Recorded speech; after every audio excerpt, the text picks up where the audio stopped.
Mastering the SAT Math. Targeted practice problems.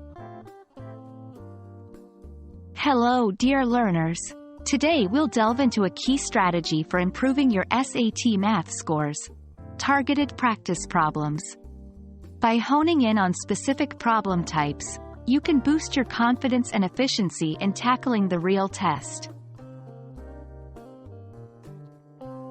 Targeted practice problems are questions that focus on a specific skill or topic.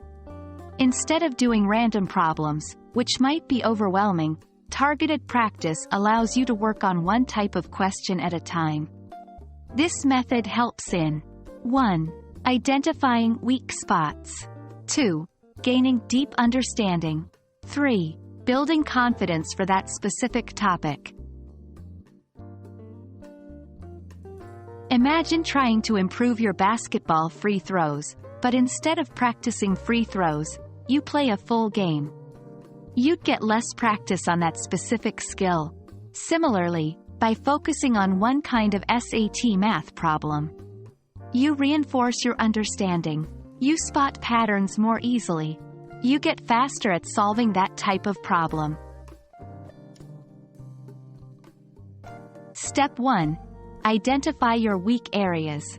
Maybe it's geometry or quadratic equations. Focus on those. Step 2. Gather a set of problems related to that specific area. Use your prep books or online resources. Step 3. Practice. Time yourself to mimic the test conditions. Step 4. Review. Go over each problem, especially the ones you got wrong. Understand the solution deeply. Step 5. Repeat. Once you feel confident in one area, move on to the next topic. 1. Quality over quantity. It's not about how many problems you solve, but how deeply you understand each solution. 2. Stay consistent. It's better to practice a little every day rather than cramming all at once.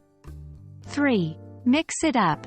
After mastering a couple of topics, combine them in a mixed practice set. This will train your brain to quickly identify and tackle varying problems. Targeted practice problems are a powerful tool in your SAT preparation arsenal. With dedication and the right strategies, you'll see a remarkable improvement in your math scores. Keep practicing, and remember, it's all about understanding deeply and improving consistently. Until next time, happy studying!